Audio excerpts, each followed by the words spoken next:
என் தந்தை 86,000 பாட்டில் ரத்தம் சேமித்து கொடுத்தவர். வேல்முருகன் எத்தனை பாட்டில் ரத்தம் மற்றவங்க உடம்புலேருந்து வெளில எடுத்திருக்காரு, இல்லை எத்தனை பாட்டில் ரத்தம் மற்றவங்க உடம்புக்கு செலுத்திருக்காருங்கிறத வேல்முருகன் தான் சொல்லணும். இன்றைக்கும் போய் திருப்பி ஜாதியை வச்சு இன்னொரு ஜாதிக்கு எதிராக பேசுறதுனால எந்த ஓட்டும் உங்களுக்கு வந்துடாது. பண்ருட்டியில் போய் எஸ் வி சேகரை பற்றி பேசினா உங்களுக்கு ஓட்டு விடுமா? விழாது. தமிழக வாழ்வுரிமை கட்சி தனித்து நிற்குது. 3 தொகுதி என்ன 30 தொகுதி நில்லுங்க, யார் உங்களை கேட்க போறாங்க? சவால் விடுங்க திமுகவுக்கு. இப்போது புதிய அறிமுகம் ஆச்சி ஹோட்டல் சாம்பார் 50 கிராம் ரூபாய் 20 மட்டுமே. தமிழக வாழ்வுரிமை கட்சி தலைவர் வேல்முருகன், அவருக்கு வழக்கமாக ஒரு சீட்டு கொடுப்பாங்க. இந்த தடவையும் ஒரு சீட்டு கேட்டிருக்காங்க. ஆனால் அவர் திமுக ஆட்சி அமைச்சோன்னு அது தன்னால தான் நடந்ததுங்கிற மாதிரி அவர் நினச்சிக்கிட்டு எனக்கு ஒரு 3 சீட்டு கொடுங்க, நான் கேட்குற தொகுதி கொடுங்க கேட்குறாரு. இவர் கேட்குறதுக்கு அவருக்கு எல்லா விதமான ரைட்ஸும் இருக்குது. கொடுக்கறதும் கொடுக்காததும் அது திமுக கையில் இருக்கிறது, திரு ஸ்டாலின் அவர்கள் கையில் இருக்குது.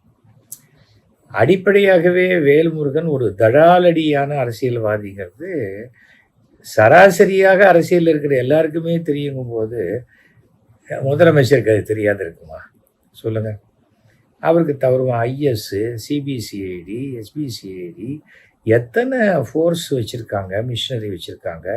ஒருவருடைய பின்புலத்தை தெரிந்து கொள்வதற்கும் அவருடைய அரசியலில் வளர்ச்சியை தெரிந்து கொள்வதற்கும் அவருடைய தடாலடியான விஷயங்களை தெரிந்து கொள்வதற்கும் அதுக்காக இந்த டோல்கேட்டை அடித்து உடைச்சதெல்லாம் அது சிபிசிஐடி வச்சு தான் தெரிஞ்சுக்கணும்னு அவசியம் இல்லை. அது நியூஸ் பேப்பர்லேயும் வந்துடுது, எல்லா டிவிலையும் வந்துடும், அது வேற விஷயம்.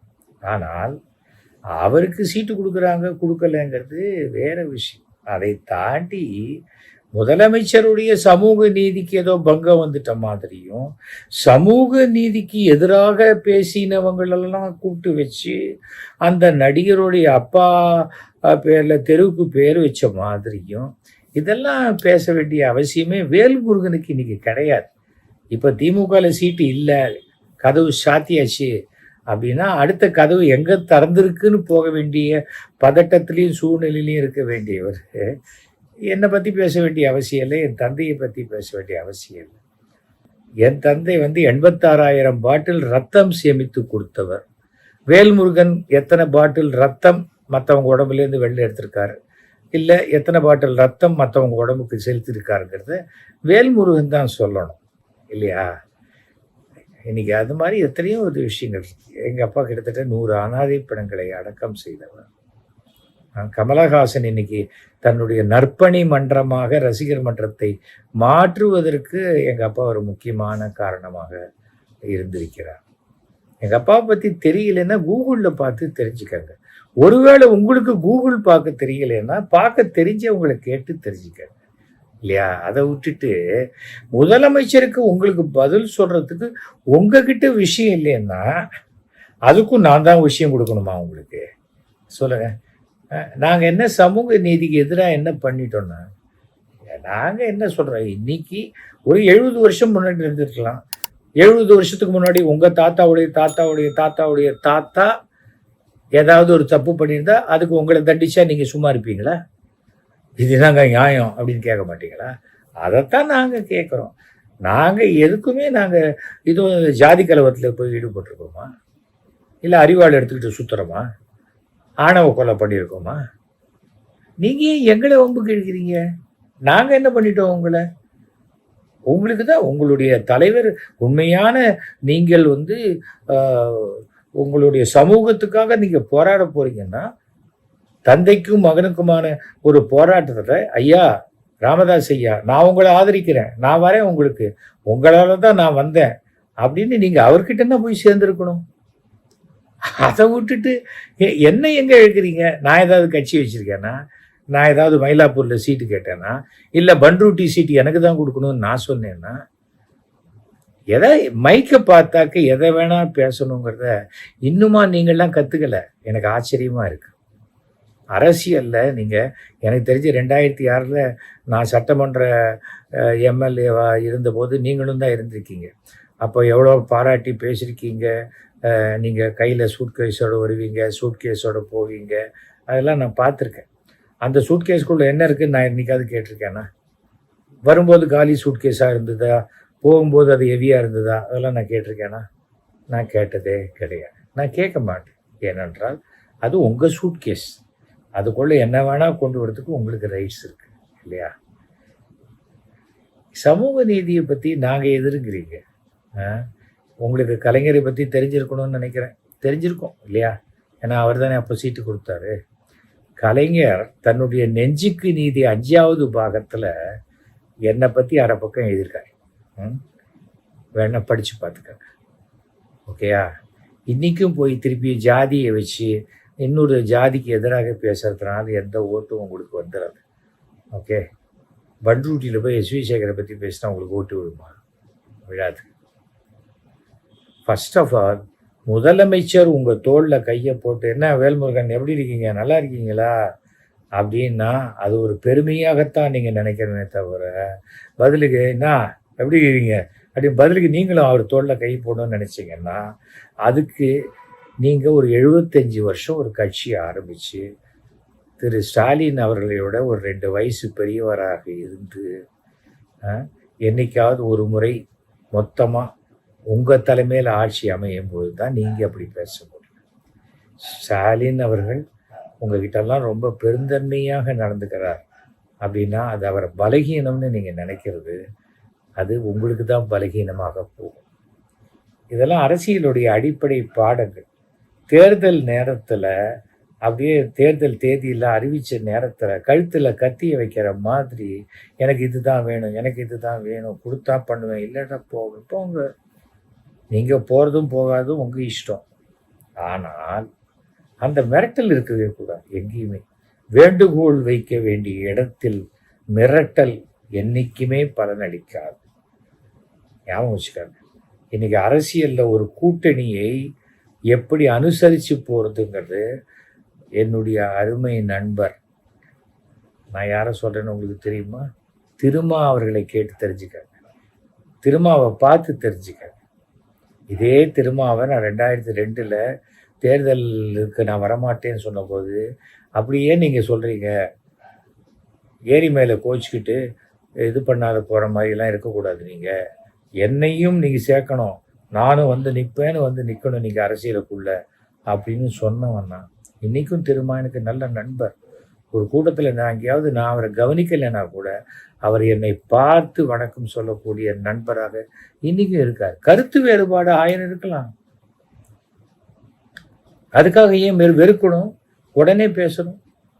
எங்கள் அப்பா தெரு பேர் வச்சது உங்களுக்கு என்ன பிரச்சனை? உங்கள் அப்பா பேர் வைக்கலைங்கிற கோபமா, இல்லை உங்கள் அப்பா பேர் வைக்கிற அளவுக்கு நடந்துக்கலைங்கிற வருத்தமா? இதெல்லாம் எதுக்கு நீங்கள் பேசுகிறீங்க? உங்களுக்கு சீட்டு வேணுமா வேண்டாமா, உண்டா இல்லையா, வச்சுருக்காங்களா வெளில அனுப்பிச்சிட்டாங்களா, அடுத்த கட்ட நடவடிக்கை என்ன, அதுதானே பார்க்கணும். ஏன்னா உங்களுக்கு மாத்திரம் இனிமேல் தனியாக தேதி அறிவிக்க போகிறதில்ல. உங்களுக்கு மாத்திரம் எல்லாருக்கும் 8ஆம் தேதியோடு க்ளோஸ் பண்ணுவாங்க. 9ஆம் தேதி அன்றைக்கிலேருந்து பிரச்சாரத்தை ஆரம்பித்தாதான் 23ஆம் தேதி. ஏன் நீங்கள் தான் அவ்வளோ பலசாலியாக இருக்கீங்கன்னா நின்றுட்டு போங்க. தனியாக தமிழக வாழ்வுரிமை கட்சி தனித்து நிற்குது. 3 தொகுதி என்ன, 30 தொகுதி நில்லுங்க. யார் உங்களை கேட்க போகிறாங்க? சவால் விடுங்க திமுகவுக்கு. விட முடியாது இல்லையா? கொஞ்சம் பக்குவமாக இருங்க வேல்முருகன். தவறுவான் பொது வெளியில் யாரை வேணால் எதை வேணால் பேசலாம், பரபரப்பாக பேசலாம்னா அது சரியாக வராது. எதிர்காலத்தையும் பாதிக்கும். உங்களுக்கெல்லாம் கூட்டணி இருந்தால்தான் உங்களுக்கெல்லாம் மிகப்பெரிய மரியாதையும் கௌரவமும். கூட்டணியில் இருக்கிறது மட்டுமே மரியாதை ஆயிடாது. எந்த இடத்துல மரியாதையும் கௌரவமும் கொடுக்கப்படுகின்ற கூட்டணி தலைமை இருக்கிறதோ அந்த கூட்டணி தான் உங்களுக்கு சிறந்தது. நீங்கள் 2006 இருக்கீங்க இல்லையா? திமுக கூட்டணிலையும் இருக்கீங்க. திமுக கூட்டணியிலேருந்து உங்களுக்கு 1% நன்மை கூட விளையலைன்னு நினைக்கிறீங்களா? 1% லாபம் கூட கிடைக்கலன்னு நினைக்கிறீங்களா? மனசாட்சியை தொட்டு சொல்லணும் இல்லையா? பார்த்துக்கங்க. நான் முதலமைச்சர் இப்போ இதுக்கெல்லாம் பதிலே சொல்ல மாட்டார். நான் முதலமைச்சருக்கு பதிலாக பேசலை. ஆனால் ஒருத்தர் ரொம்ப நல்லவராக ஆக ஆக ரொம்ப அமைதியாக என்னத்துக்கு இதெல்லாம் அப்படின்னு பெருந்தன்மையாக இருக்க இருக்க இருக்க அவரை என்னமோ பலகீனமானவர்னு நினச்சி நீங்கள் பேசுகிறீங்களோன்னு. இது வந்து நான் முதலமைச்சரை என்னுடைய நண்பராக நினைக்கிறதுனால பேசுகிற பேச்சுக்கள் தப்பு. நான் அவரை என்றைக்குமே சிஎம்கிற இதுலேருந்து இறக்கினதே கிடையாது. ஒரு முறை என்னை வந்து ஒரு மீட்டிங்க்கு என்னை அழைச்சார்.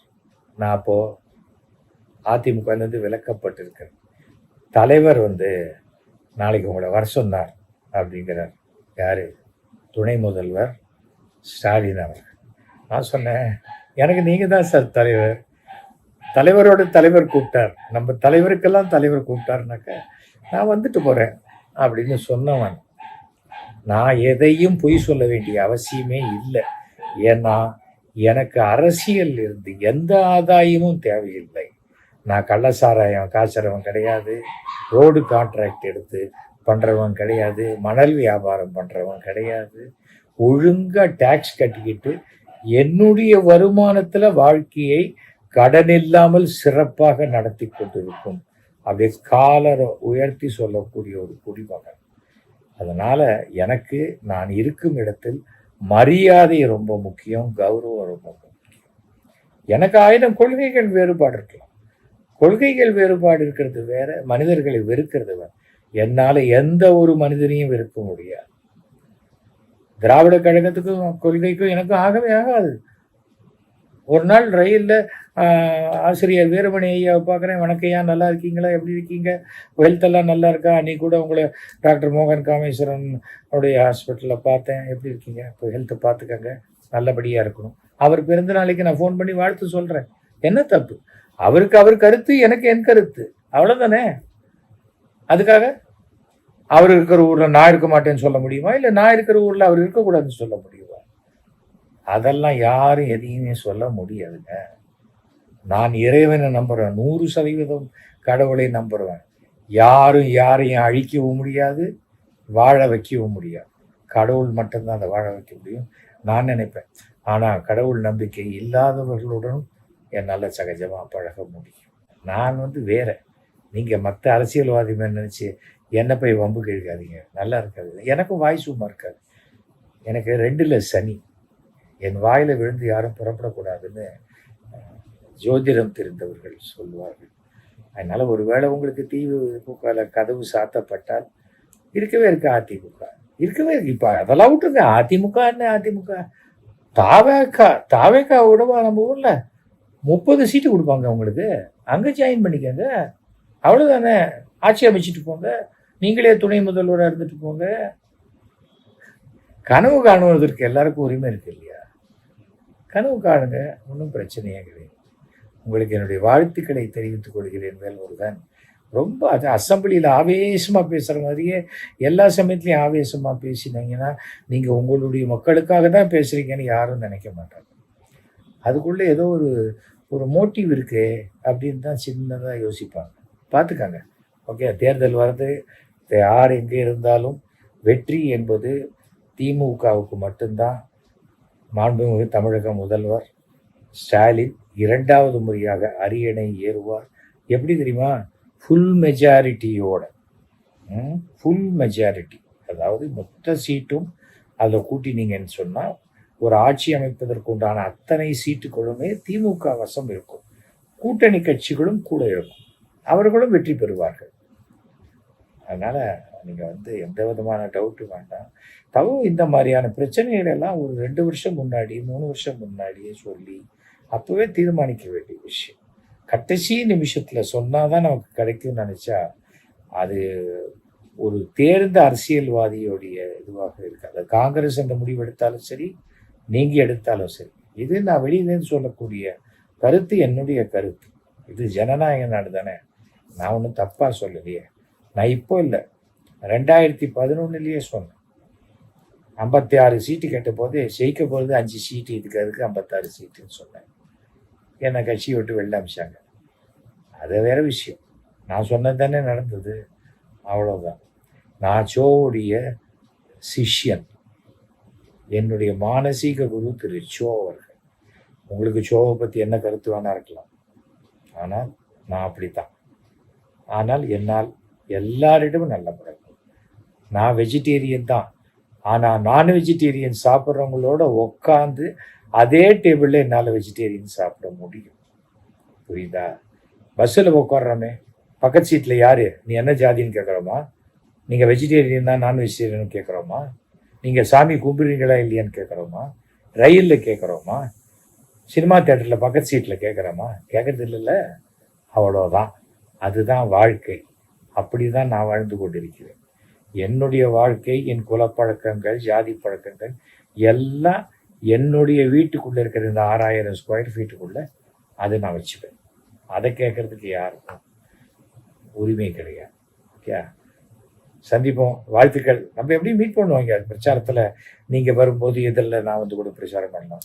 திமுகவில் என்னை முதல்வர் அழைச்சு தமிழ்நாடு முழுக்க பிரச்சாரம் பண்ணால் கண்டிப்பாக போவதற்கு இப்போவே சூட்கேஸ்லாம் ரெடி பண்ணி வச்சிருக்கிறேன். ஓகேயா? தேர்தலில் சந்திப்போம். இப்போது புதிய அறிமுகம் ஆச்சி ஹோட்டல் சாம்பார் 50 கிராம் ரூபாய் 20 மட்டுமே.